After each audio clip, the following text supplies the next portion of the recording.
Oh, good evening, good afternoon, good morning, wherever you are in the world. This is Silver Tent TV. I'm your host, Siobhan A Riordan, along with my dog Elsa, who's occasionally known to join in every now and again. Um, a very warm welcome to you in the Silver Tent TV show. And I am delighted to be here today with the amazing, wonderful Meg Montgomery, otherwise known as Electric Meg. A very warm welcome to you, Meg. Thank you. Silver Tent is an online global community for women over 50 who are joined together to come and it's a safe, nurturing space for women who want to still realise those dreams that have yet to be realised. It's also an amazing platform for to share our wisdom. Women over 50 have an incredible amount of experience of life and an amazing amount of wisdom. And Silver Tent TV is one of the ways that we share that wisdom. And Meg is one of those amazing stars in the Silver Tent. I first encountered Meg through her being a fantastic teacher about cryptocurrency, believe it or not, and her incredible investment of time to support women over 50 to really engage in that very new world of cryptocurrency. But behind that public face of Meg, there's an extraordinarily talented jazz musician and artist. Growing up, I was very involved. I had a wonderful private teacher. And I did a lot of gigs. I played professionally from the time I was like 16 years old and was playing at Carnegie Hall regularly for 2 years with the youth orchestra and their brass quintet. We played all these honorary events. It was really amazing. And then I graduated from the Indiana University School of Music in 1988 and had really developed a love for world music, but there was nothing there. So I moved to New York City and I started volunteering places where world music was happening. So I got a really kind of fantastic front row seat to a palette of sounds and ideas about music. That's kind of what that was my PhD, working at the Knitting Factory and the World Music Institute was just like, it really helped me to form like how I wanted to go forward. And eventually, through all of my experiences, which were with a Haitian voodoo musician and Moroccan Ganawa musicians and an Iranian Sufi musician, and it's like it came clear over time that my interest in music was the spiritual. And so I got into free jazz in the late 90s. I had done touring and played with all kinds of musicians, and I just I was very disillusioned by the music industry. So I got involved with free jazz, which is like the it's like the punk or the anarchists, of the music industry. And in the East Village, which is the headquarters of anarchy, and it was a time of total freedom playing CBGBs. I was just telling somebody the other day, like, one time we were playing, there was nobody in the club. It was just the band, which is like 13, 14 pieces. And I had forgotten my trumpet, but I had my mouthpiece, so I was playing mouthpiece. And and our lead singer, or one of the singers, because there were many, like strips off all his clothes and starts running around the club naked, and then inspired us. And it's just like, that kind of freedom isn't allowed anymore. You know what I'm saying? It's like it's not that time was very special because we had the opportunity to just like do crazy stuff. Not sure if I can use that other word. So so I came up in a time of incredible artistic freedom. There's also the scientist Meg, and the Meg that knows about engineering, about the digital world. Tell me a bit about that part of you. So while I was doing music in New York City, I was also working on Wall Street. And I fortunately, my school before I graduated forced me to take a computer class. So I got the basics of computer, and that was enough to land me a job at Goldman Sachs, which is wild. And I ended up working as a temp, but as a consultant, really. Eventually, I was teaching their proprietary software there. I learned as much as I could from the people who were doing the tech the networking, you know, the IT guys. They were so generous with their knowledge, and I learned database programming. I learned everything there was to learn about computers. And I'll tell you, I had so many offers to work, not for Goldman, but for other places to come on board and work. And it's like I needed the freedom to do my music. But I learned what I learned there also as I was learning music and learning sound engineering. It all kind of came together in terms of conceptually, like the kinds of connections that are needed to be made, and so technology and music became connected. And also, as I created my first company, which was called worldlyvibe.com, which was supposed to be a record company but never quite got off the ground. And so all these things kind of converged, and I had to, it's like you have to up your game to be able to do that kind of stuff, you know, like they won't let you be around them unless you deserve to be there, you know. So I was like guests in the major studios in New York City, recording studios, brought in just to help out with sessions and stuff like that, so I could learn from the big leagues, you know. And I learned from guys, you know, doing just little one-man sound shops. I learned from all different kinds of people, and it was a wonderful collection of experiences that then, when I moved up to where I am now and got involved in the fracking fight, and I'm sorry I'm talking and you asked me not to talk so much. I know, don't worry, I'm loving it. This is where the water comes in, and I know that's your next question. So so there's the technology experience and doing live sound and recording sound and live music and recorded music and blah blah blah blah blah. And then I come up here, and all there is forest and water and cows, and I can't find any musicians of my ilk. Everything is mountain music, which is fine, but it's just not really what I want to play. And so the first person I met, I was introduced to through a mutual friend, and he's the head of a local environmental organization. And he said, we are at the beginning of the fight of our lives, which is against fracking. And so I live in ground zero for the zone that was to be fracked. And at the time, farmers were selling off the rights to their lands, like, you know, like crazy, to get fracking. And it was so crazy. It was such a crazy time. And I just found that I was going to meetings all the time. Like and like I had no money, but everything I did was like, how can I get to these meetings and like speak and go to Albany and speak to the senators and blah blah blah blah. And I just found such exceptional deception and turncoating. I mean, the politics of it just like are so disgusting. And I couldn't stay in that sphere. And so to decompress from that, I started walking in my woods a lot. And we have streams, we have a waterfall, we have ponds, we have springs. And so I just started listening to the water to find some sense in the world, you know. And then I started seeing patterns in the water, and then the tonality of the water it was so soothing, and really like, oh my goodness, like you go down there and you just like sit by the brook, no matter how mad you are or frustrated, it's like instant calm, instant calm. So then I started photographing and going out in all different kinds of weather to get, you know, like what's the weather in this landscape, in this ecology, how does, you know, what does that look like? And then I just started seeing faces in my photography, like it's a flash of an instant, right?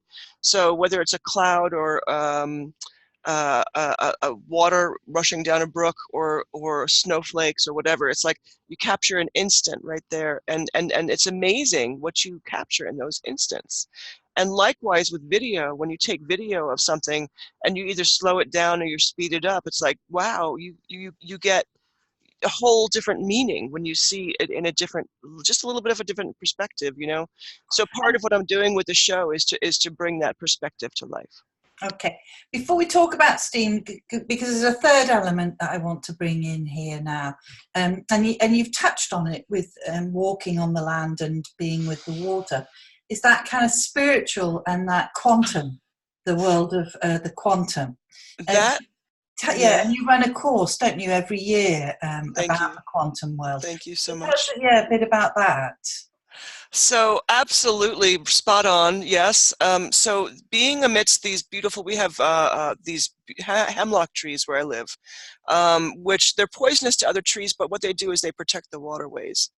And over time, like they're being attacked by an invasive species right now. But my time in these majestic old trees has taught me, so it's given me dreams, like really exceptional dreams, that have really led me to understand different dimensions and different universes and all that kind of stuff. Like really, really, really put me in touch with that. And it's because I'm out there, I'm hugging the trees, I'm, cutting off the dead branches, I'm looking at them to see, are you sick? I talk to the trees. I have one that I call Chris. It's a beautiful red, red, red tree. um, and if when these trees go, then the water goes, because that's one of the things that we learn in the language of water show, is that water is a living being, and it's related to everything around it. And so this is quantumness. So what happens is the quantum, we go into the very, very essence of what quantum is. And I've been studying this for probably a decade at this point in time, between quantum physics, quantum consciousness, and this is now my third year teaching this online course in the fall called Quantum Evolution, which just teaches, like what is quantum physics, what is quantum consciousness, where do they meet, and how do they affect our world? How are they already implemented in our world? And how can we access the quantum energy? These are the questions that I address in that course, which I think is, I haven't seen anybody else doing quite what I'm doing. It's very unique. You are an incredibly unique human being anyway. And as you were talking about the water, I was reminded of King. So New York was able to enable a ban on fracking. It's a moratorium, like so it's time based, right? But it does not ban the infrastructure, and No. it does not ban the acceptance of fracking waste from other countries or other states. It's ridiculous. So my old hometown where I live now, there's a big gas compressor station which is emitting horrific levels of carbon, and destroying the life around it. It's only been up for like a year. It was done under complete. The guy who made the deal is in jail right now, and it's total fraud, built on total fraud, and we can't shut it down. It's just so ridiculous. And it kind of, in the face of all of that, and that arrogance of big business and multinationals and what they're doing to the earth, that really the one woman show feels almost like a counter voice, an opportunity to engage in a different way with life. So called The Language of Water, you call it a one-woman STEAM performance: science, technology, engineering, arts and math. And if ever that brings together the wholeness of Electric Meg. Tell us a bit about that performance. So the performance is, one of the things that I've been able to do living up in the country is compose. So I have a lot of songs and stuff that I just really want. Most of the music that I've put out is my performances with other people, and yet I've been told many times that my kind of original compositions, which end up performed by my bands, the original compositions are really, really powerful.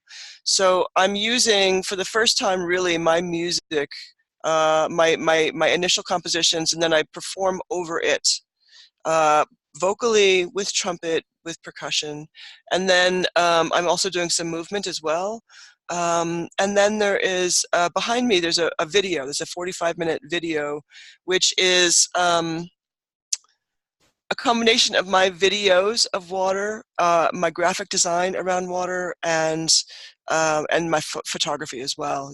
So it's beautiful. It's beautiful to watch, but it's completely. I'm actually in the midst of transforming it right now into a much more engaging dialogue, not a dialogue, but a story to be whatsoever. I've been on the stage for so long. I'm going to be 54 in a couple weeks, and so I started performing at age at 8. I was singing between the church choir and playing in church and playing in school. I mean, I was doing shows from the time I was 10 years old, live performances in front of people. And so I mean, I played Madison Square Garden, I played Carnegie Hall, I played, like really, really amazing places. And it's just thrilling to me. I don't get stage fright. Yeah, that's lovely. Tell me, I'm not, sadly, I'm in Wales, in the UK. You're in New York. So if you're blessed enough to be living in New York in the fall, where would I get to see the performance? So the right now, for the first time, really, I'm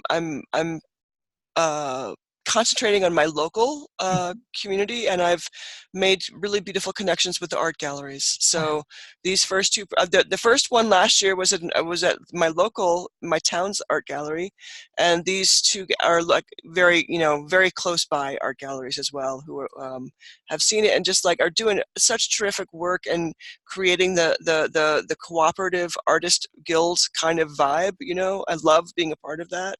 So it's wonderful, and people are very excited about it, and especially, I'm getting such great press by doing the Shakespeare play. It's like it's funny how things work, and everything is just falling into place so beautifully and wonderfului. And so how would I keep track of it? Am I going to go to your website? So on electricmeg.com, I'm in the next few days I'll be changing it over to HTTPS, so you can't find it on Google right now. But after I put the S on there, then I have a listing of events, and everything is posted there. So yeah. Wonderful. Electricmeg.com. We'll put that in the information so people can access it, and awesome. And if they're lucky enough to be in the town, to be able to come and... It's Sullivan County, New York. It's about 100 miles northwest of New York City. And I don't even know, we're still finalizing dates on them, so I don't have the dates at this point in time. But then I'm hoping that next year, bigger venues, I'll be putting it out. Once I have a better recording of it from last year, I'll be putting it out to schools and universities and stuff like that. So hopefully I'll, within the next year or two, I'll be touring it around the world. That's my goal. And you'll be very welcome here in Wales, I can tell you. Awesome. You guys can help me make it happen, right? Absolutely. Absolutely. Awesome. Meg, we've run out of time, but what an extraordinary... your originality and your holisticness really shines through. It's been a delight getting to know you in this. Likewise. And thank you so much for your time. And I'm looking forward to seeing how the show unfolds for you. Oh, thank you so much. So am I. Really fun times. Wonderful. Thank you. This is Siobhan Riordan signing out. Wherever you are in the world, if the sun isn't shining in your skies, may it be shining in your hearts. Elsa and I say farewell. Bye-bye.